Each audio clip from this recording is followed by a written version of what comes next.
Assalamualaikum warahmatullahi wabarakatuh. Salam sehat adik-adik semua. Hari ini kita akan memasuki kuliah pertama, yaitu tentang pengenalan irigasi atau pengairan. Sebelumnya Ibu sampaikan kepada adik-adik bahwasanya karena kita ini masih prokes ya, masih COVID, makanya harus jaga prokes ya, protokol kesehatan. Dan hari ini kita lakukan dengan daring perkuliahan. Oke, adik-adik, Ibu akan share materi kita pada hari ini, yaitu pengenalan irigasi. Mungkin adik-adik sudah mengetahui dan pernah mendengar apa itu irigasi dan bagaimana untuk mempelajarinya. Dimana kalau irigasi itu adalah dulu kita mengenalnya dengan pengairan. Jadi sekarang ini mata kuliah irigasi atau sistem irigasi, kemudian nanti akan dilanjutkan beberapa tugas atau perhitungan ya adik-adik ya.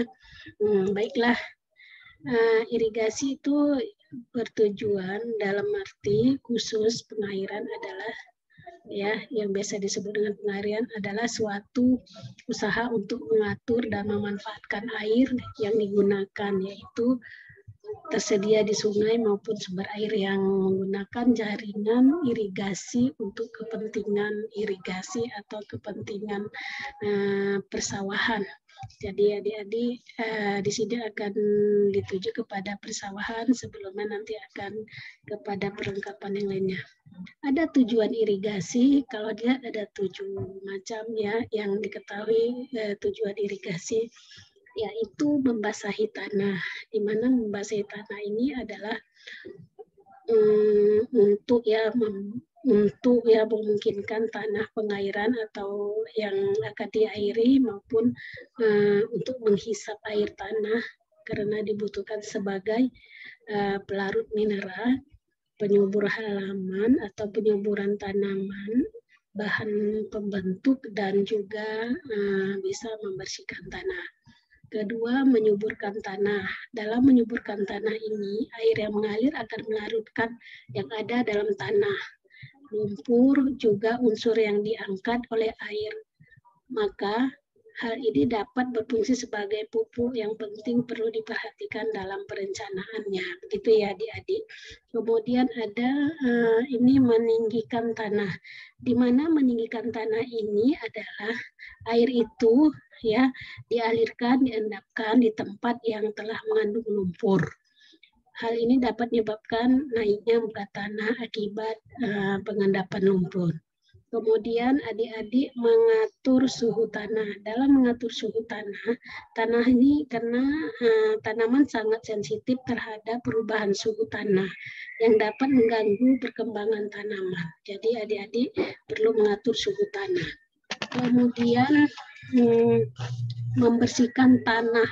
Ya, dalam membersihkan tanah ini sebagai untuk agar tanah itu menyesuaikan tadi suhu tanah atau tanaman yang telah dibasahi. Kemudian adik-adik di sini lagi menambahkan atau menambah air tanah. Di mana menambah air tanah ini yaitu air tanah hujan merupakan sumber air pada tanaman. Bila air terlalu rendah, maka kita dapat menaikkan dengan air mengairinya sehingga tanaman dapat dengan mudah menghisap air untuk melakukan fotosintesis, gitu ya. Kemudian terakhir ya perikanan, karena air pada perikanan ini dapat dicampur dengan air irigasi untuk persawahan, dapat disatukan meskipun kepentingannya tidak sama. Oke, itu yang secara umum tujuan irigasi. Kemudian ada macam-macam sumber air pengairan irigasi adalah dari mata air, di mana sumur-sumur artesi di sini banyak mengandung zat-zat yang larut sehingga mineral-mineral bisa saja sangat berkurang. Kemudian air sungai banyak mengandung mineral-mineral bahan makanan sangat baik untuk pemupukan.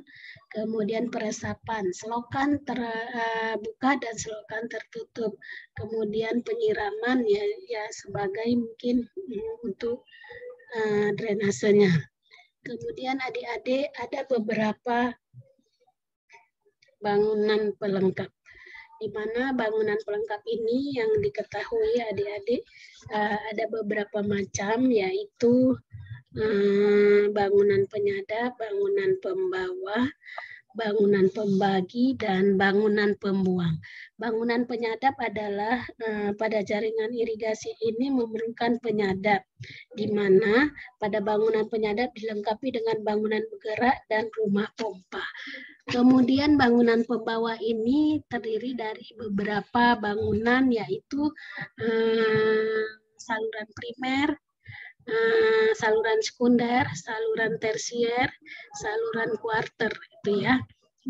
Adik-adik juga ada lagi bangunan pembagi. Bangunan pembagi ini merupakan ya bak pembagi yang dilengkapi dengan pintu pengatur air dan debit air. Biasanya terdapat pada cabang saluran sekunder dan tersier. Selain itu juga tugas bangunan pembagi ini yaitu menyalurkan dari air ke satu ke jaringan dan sumber air yang berbeda, gitu ya. Kemudian bangunan pembuang, di mana bangunan pembuang ini adalah merupakan saluran drainase yang berfungsi membuang air yang terlebih dahulu pada petak sawah biasanya memakai sistem pembuangan permukaan. Makanya untuk irigasi ini nanti yang diutamakan adalah saluran irigasi, maksudnya drainasenya. Kemudian adik-adik ada kebutuhan air itu dipengaruhi oleh apa saja. Pertama adalah iklim, kedua adalah struktur tanahnya, ketiga adalah tujuan pengairannya atau tujuan irigasinya, keempat cara pengolahan tanah, kelima faktor besar peta, selanjutnya jenis tanah dan pengatur air. Di sini nanti untuk kebutuhan air ini dipengaruhi dari beberapa item ini. Adik-adik akan harus nanti akan melanjutkan nanti cara-cara untuk mencari bagaimana cara pengolahan tanah, faktor besar peta tanah. Oke. Kemudian macam-macam saluran. Biasanya macam-macam saluran ini terbagi lagi, tadi sudah kita jelaskan saluran tanah ya. Di sini saluran pembagi itu untuk saluran sekunder. Maka saluran pembagi sedapat mungkin sebagai saluran punggung, hingga demikian kita dapat membagi air pada kedua belah sisi. Misalnya ya, bila terpaksa dapat dibuat seperti bangunan silang di jalan raya dengan jalan kereta api maupun yang lainnya. Sedapat mungkin bangunan ini sedikit saja. Oke, saluran primer juga ya merupakan saluran garis tinggi atau transes. Oleh karena itu banyak mengalami silangan dan juga mengikuti garis kontur. Maka akan berkelok dan panjang. Untuk saluran sekunder, di mana kita membutuhkan bangunan terjun, selokan dengan dalam saluran cairan. Oke, adik-adik, kedua bangunan saluran pembuang. Untuk saluran pembuang ini biasanya dibuat sebagai saluran transes atau saluran lembah. Tidak perlu harus sejajar kontur. Kira-kira ada 1:50, 1:2, dan ada 1:20 atau 1:100. Tapi biasa umumnya digunakan adalah 1:50. Kemudian ada juga adik-adik disebut nomenklatur, di mana nomenklatur ini adalah untuk menentukan tiap-tiap saluran harus diberi nama sedemikian rupa sehingga rasio kumpulan huruf dan angka di mana dari keterangannya nanti ditentukan di daerah sekitarnya. Misalnya ada contoh saluran primer nanti disimbol dengan SP, saluran sekunder disimbol dengan SS, dan saluran tersier disebut dengan tersier. Jadi itulah diberi tanda-tanda nama. Oke, adik-adik, untuk gambaran ringkas tadi, sebenarnya adik-adik harus mengetahui bagaimana sejarah irigasi. Nanti coba adik-adik jelaskan nanti sejarah irigasi ini yang adik-adik ketahui, misalnya ini contoh misalnya di Mesir, atau contoh misalnya di daerah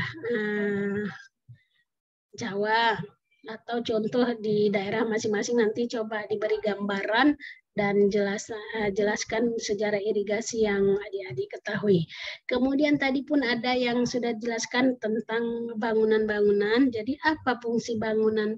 Misalnya bangunan penyadap dan bangunan pembawah. Coba adik-adik nanti jelaskan fungsinya dan bangunan tersebut. Kemudian adik-adik ada di sini irigasi di Indonesia. Jelaskan lagi pada saat irigasi saat ini dan irigasi sebelumnya. Jadi waktu di masa penjajahan Belanda ada irigasi bagaimana. Begitu ya adik-adik. Jadi pada dasarnya tujuan irigasi ya kalau disimpulkan adalah upaya untuk menyediakan dan mengatur air untuk menunjang pertanian ya atau persawahan dari sumber air ke daerah yang memerlukan dan mendistribusikan secara teknis dan sistematis. Jadi itu anggap aja nanti pertanyaan yang 1, 2, 3 ini nanti adik-adik harus menggambarkannya dan menjawabnya. Di mana adapun manfaat suatu irigasi ini banyak tadi adik-adik sudah mengetahuinya.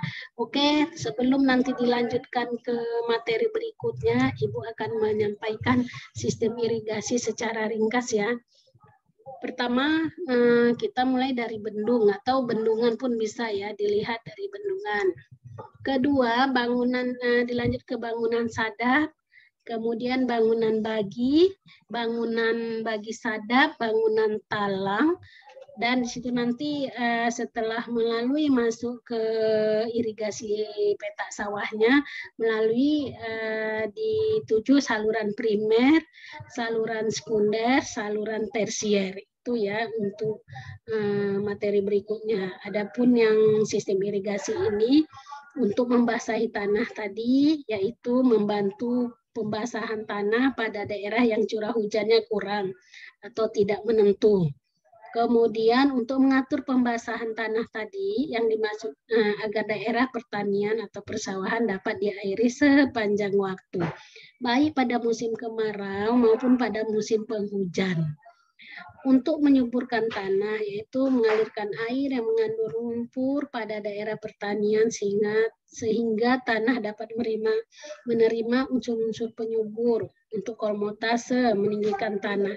Itu ya adik-adik secara ringkas gambaran yang diberikan tentang pengairan irigasi ini. Untuk selanjutnya adik-adik akan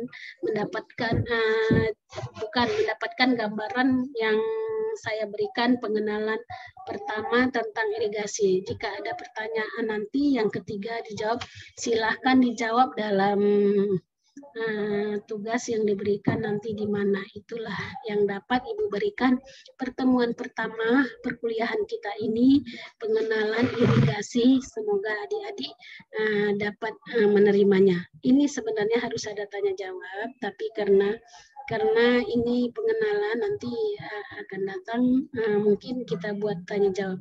Oke, terima kasih. Assalamualaikum warahmatullahi wabarakatuh. Salam sehat.